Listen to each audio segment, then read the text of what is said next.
Welcome to Inclusion at Work. I'm Nadine Vogel, your host, and I am so happy to be interviewing Scott Beth, the Global Chief Diversity and Inclusion Officer from Intuit today.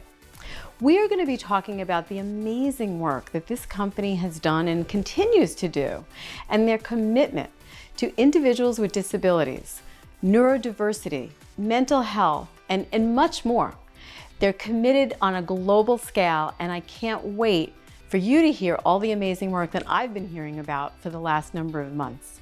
So with that, I'd like to introduce Scott Beth. Scott, I am so glad to be interviewing you today. Hey Nadine, thank you so much for hosting this. You know, you and I have worked together for many, many years, and I know firsthand how committed Intuit is, not just to issues of disability, but diversity at large. I mean, you guys really walk the talk.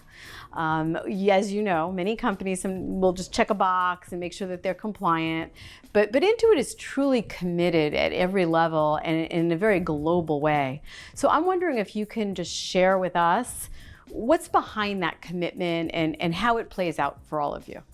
We are committed to diversity, equity, and inclusion, Nadine. And it stems from beginning with our values. We have 5 values, and our very first value is integrity without compromise. And the first 4 words of that value is we speak the truth. And most people, when they think about integrity without compromise, think about following laws and regulations, which absolutely is imperative, but it's much more than that. It's about personal integrity and professional integrity. And if you can't speak the truth, your personal truth, then it's very hard to generate ideas and fuel innovation. The second value that we have is courage. We want people to challenge the status quo and to show up with boldness and being able to address issues that must be addressed in service to creating this incredible inclusive culture and also solving for over 60 million customers. And a third value that I want to emphasize is stronger together. We truly believe that when we can mirror our marketplace inside the company, we build that empathy and we can bring new perspectives and life experiences. But unless we invest in manager capability to draw out those voices and to create processes where everyone can contribute, diversity is a waste. And we also believe that not everyone has had the same privilege and the same experiences in our lives, which is why we lean into equity to make sure that people have the support that they need so everyone can fully participate in the innovation process. So it really begins with the values piece, building leader capability to draw out voices so that the best ideas can float to the top. And we've also have been leaning into the manager-employee relationship, especially during shelter in place and having to work in new ways, investing in our leaders to give them the capabilities and the confidence to be able to encourage all people to bring their full authentic selves to work is a major investment. But I think those are 3 things that really stand out, force it into it. So Scott, I love what you said about investing in your leaders, but your leaders are working remotely just like everyone else. So what kind of capabilities are you bringing up for them so that they can support all of the work that you're talking about? So all 9,000 of us have been working from home since March. And you're absolutely right that as we expect our leaders, our people leaders, to be checking in with our employees, and not just yes/no questions like, are you okay? Yeah, I'm fine. We are really, tell me about your day. Tell me about your home office setup. Are you taking time out during the day for yourself or your family members? We have been heavily invested in resources for homeschooling and childcare support, but also for our employees that are dealing with feelings of isolation. I mean, we have a large number of employees that live alone, and coming to work was, a major social, thing for them. And being able to check in with each other and to support each other. We have informal polls that go on all the time in our Slack channels. How are you doing today?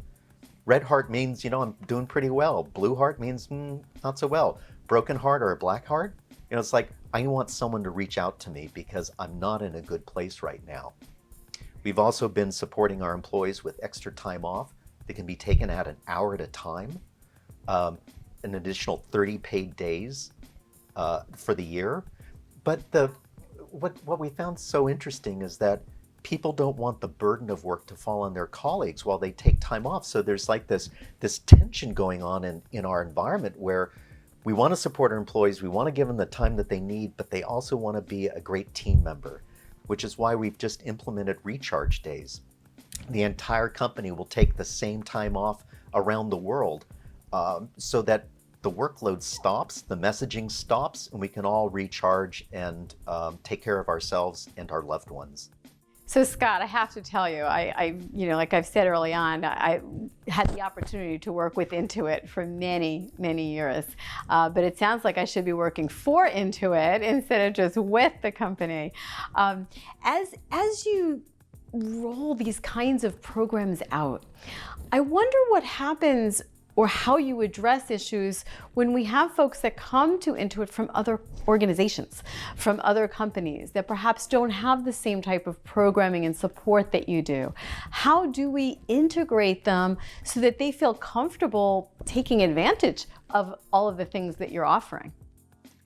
So we interview and onboard and set goals aligned to our values and our code of conduct. So right from the very first interactions that someone has with Intuit, people begin to feel the culture.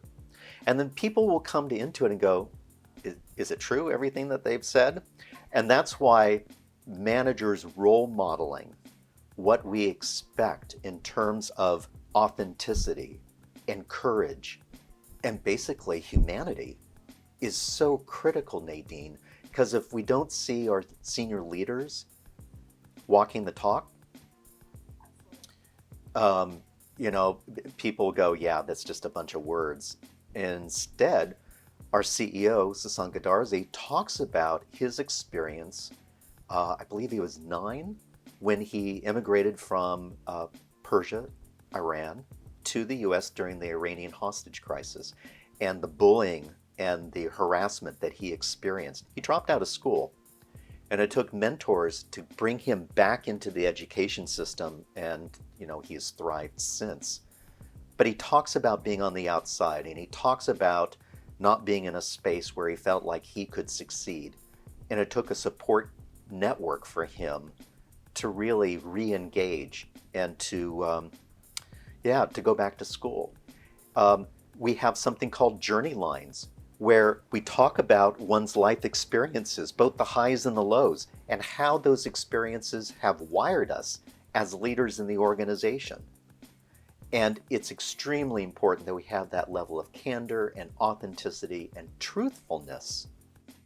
So Scott, when you speak about authenticity and truthfulness, obviously that's impactful for everyone. But I wonder if you could share a little bit about how this plays out for you with your employees who have children with disabilities. As you know all too well, about 15% of our employee population is caring for a child or some other dependent with a disability. The way in which these families are having to experience COVID above and beyond, what any other parent is having to experience is really tough. So I'm hoping you can share with us just what you're doing there, because from what I hear, you're really helping those employees. Yeah, a model that we use, Nadine, when we talk about our work around DEI is head, hearts, and hands.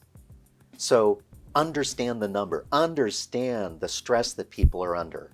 A recent survey by Mental Health America found that I think it's 42% of employees are feeling stressed or extremely stressed. And yet it's somewhere between 55 and 60% of the respondents said their employers are doing nothing to help them with their mental well-being. So employees are super stressed. And then you start thinking about what brilliant young technologists are facing as they're coming out of school. If they have autism, the unemployment rate is between 80 and 85% for these technologists. So, I mean, just think about the challenges that they're facing. And then you start building the empathy. You talk to parents that have children with special needs working from home, and they are so afraid that they are regressing in terms of their social growth. And, and these parents are realizing the incredible support networks that they've had that they no longer have. And that's why during the pandemic, the manager-employee relationship has changed significantly, and that's where the hands come into play. How can I help you structure a work day that's going to work for you and your family and your team? How can we adopt new working hours or part-time work, or taking an hour off or a day off or a week off at a time for you to give your loved ones the support that they need? And for people that are living alone, again, making sure that they are taken care of as well. So Scott, what I'm really hearing you say is not just the fact that you have these amazing programs for individuals across all different spectrums of disability and diversity, but you're not just doing this as a result of COVID. Right, you're doing this in a very seamlessly integrated way that sounds like that when COVID finally leaves, and someday it will, that we're going to have almost a new and improved into it, because you've seamlessly integrated these ideas around mental health and mental well-being that go way beyond just some of the isolation and depression and anxiety issues that people are feeling right now relative to the current pandemic. So maybe you could share a little bit about what your thoughts are going forward. One way that I'd like to answer this, Nadine, is to begin with what employees need and want. And in talking with hundreds of employees beyond compensation, employees want three things. One, we all want to make an impact. We want to make a difference in the world. Second, we want to learn and grow. And third, we want to feel connected. And that doesn't change given the pandemic. The how we achieve those things may change, but those basic needs don't change. And you're absolutely right. What we've learned during shelter in place and the pandemic are new ways of helping employees wherever they're located in the world achieve impact, growth, and connectedness. And that won't go away. When there is a vaccine, we will continue to lean in these techniques, and it's also opening the aperture of available talent around the world. You don't have to be on a campus all the time. Personally, in the Bay Area, I have friends who commute 90 minutes each way at least, and being able to free up that time for people to spend more time with their family or more time working on a project that excites them, I think is phenomenal. In terms of mental well-being, a year ago, we made significant investments in beginning a dialogue with hundreds of employees across the company about mental wellness and building a vocabulary and learning how to navigate and talk about mental well-being in the workplace.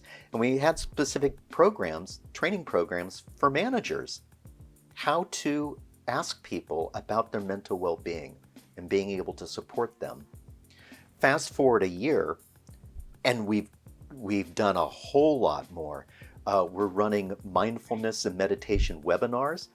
We had a webinar that we hosted, 300 people RSVP'd, 1,500 people showed up to learn about intentionality and stopping the inner critic and just being able to let go of things that can't be controlled, the things that are out of our control. And beyond that, we are also working with our Special Needs and Abilities Network to support parents for children with special needs. We are conducting mock interviews with early career technologists who have autism. And what's really interesting through this process, Nadine, yeah, it benefits the technologists because they're getting practice interviews. And second, we're finding outstanding talent. Third, managers are basically coming out saying, I have a child with autism. and I typically have not talked about this at work, or I am on the spectrum.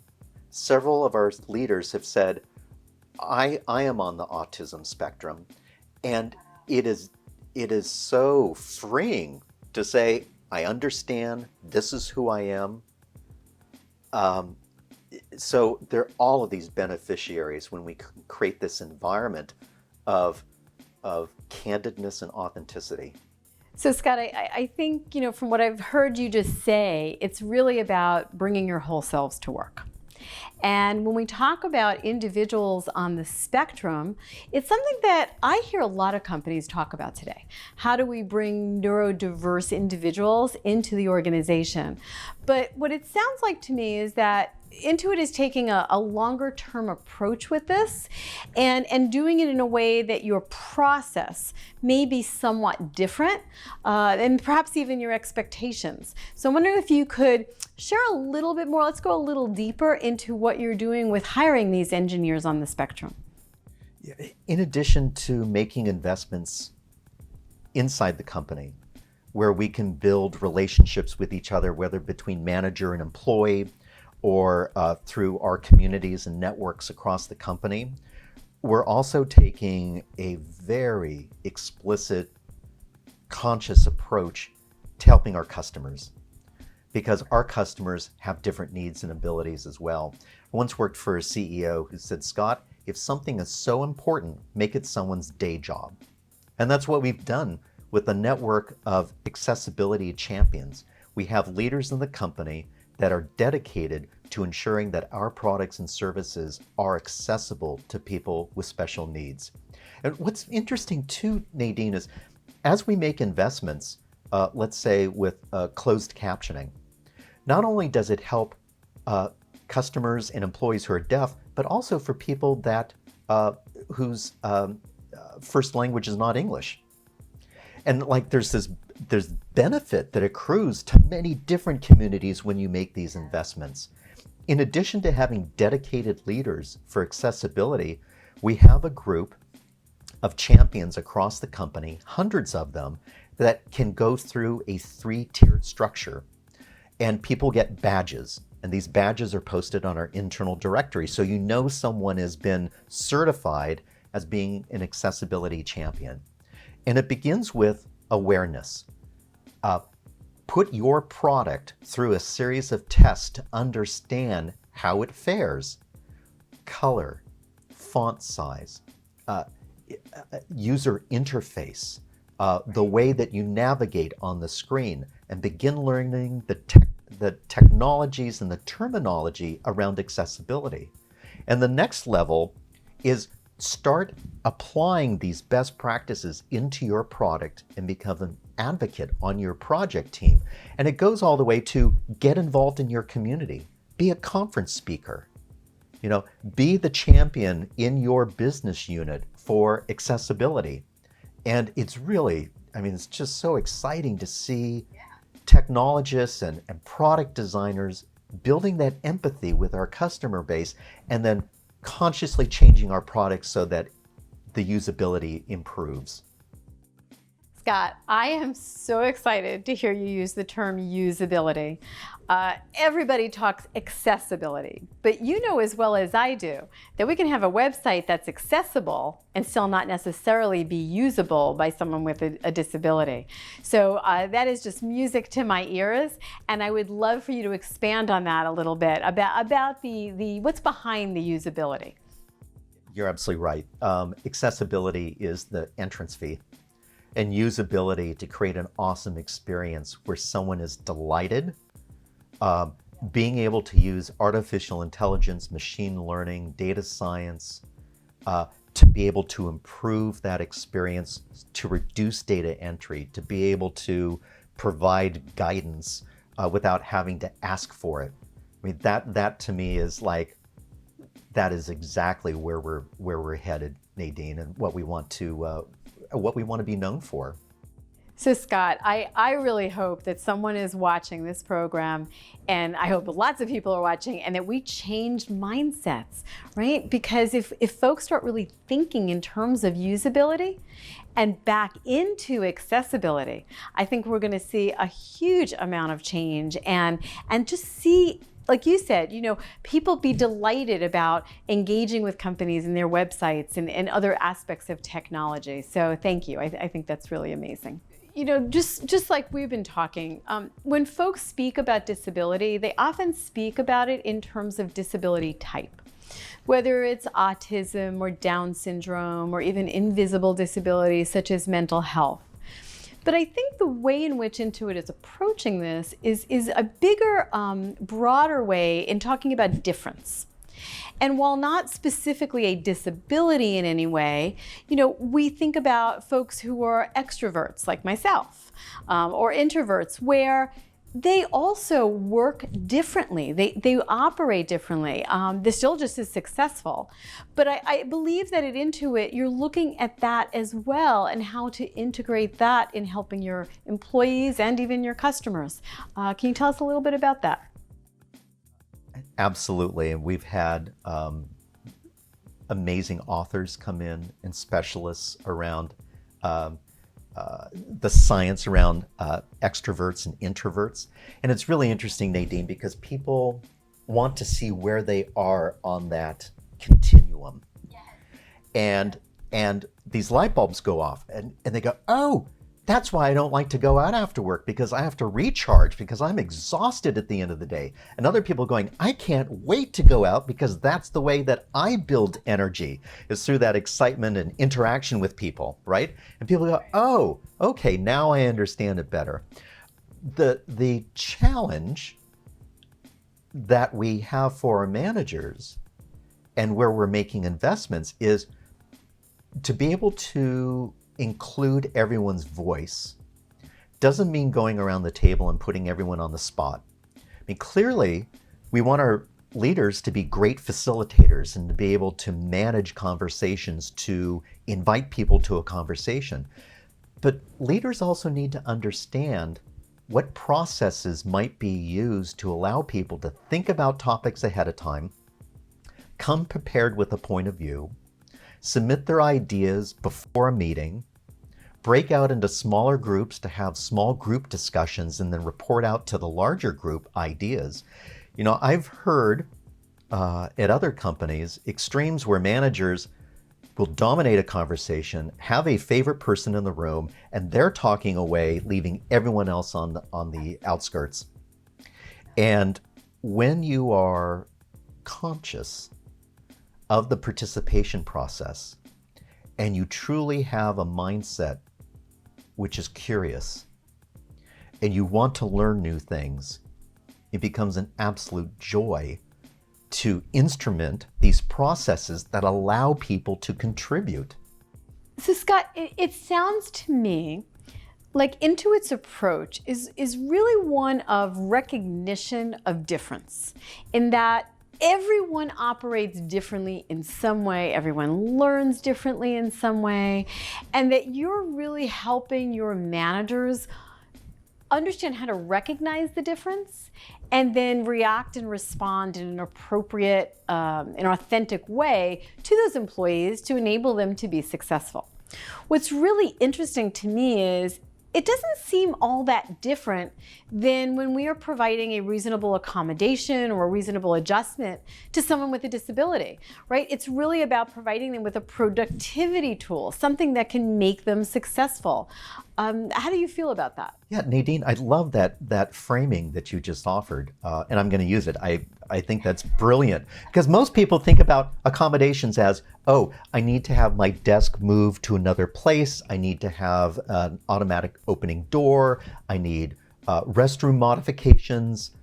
And it's like, no, accommodation is understanding how someone wants and can interact, and making sure that we're conscious of that, and that we do whatever we can just through our leadership and the way that we engage our people I mean, putting that under the banner of accommodation, I think is fascinating. What this really says to me, and I may have mentioned it earlier, but it really sounds like a recognition of what it takes to deliver productivity tools to your employees, whether it's because of a disability or anything else. And it sounds to me the way in which you're approaching this is that Intuit is probably going to have the most productive workforce of any other company out there, which is terrific. I was at a Thanksgiving dinner last year, seated next to a lady, and she said, "What do you do?" And I told her about my work in DEI and the fact that we are working on covering people who hide a part of their identity in the workplace because everyone wants to assimilate. There's some great work that was done by Yoshino and Deloitte several years ago about covering, and the research shows that 61-62% of all employees cover in the workplace. We leave some part of our identity out. It's much higher for LGBTQ employees, for Black and Latinx employees, veterans, but straight white men, 45% leave some part of their identity out of the workplace. And this woman next to me said, "I cover at work." I said, "How so?" She said, "I work at a biomedical firm up in San Francisco." She said, "I just had my first grandchild, a beautiful little girl, but I refuse to bring her picture or to talk about her because all of the people I work with are in their 20s and 30s, and I don't want them to know that I'm old enough to be their mother." And there's this, it's just heartbreaking. Here's this fabulous experience someone's had in their lives, and they leave it out of the workplace. And to your point, Nadine, the productivity erosion is huge when people can't bring their authentic selves to the workplace. Intersectionality is a very important term. And we use it to describe the richness of what makes us different and the same, and the fact that we are not one label, we are many different things. This is part of the business case. Yes, it's about talent and it's about fueling innovation. It's about productivity. And I have to tell you, I'm spending more of my time talking to major shareholders about what we are doing to fuel diversity, equity, and inclusion in the company, because it is directly connected to business results and reputation. It's been a fascinating conversation. I feel like I've learned even more than I knew going into it. I really enjoy our conversations, Nadine. Thank you so much for inviting me today. I hope that anybody that's watching right now, if you are looking for a career change, or you're a small business owner like me and need some support, Intuit is the place to be. So Scott, thank you once again. I look forward to many more conversations in the future. My pleasure.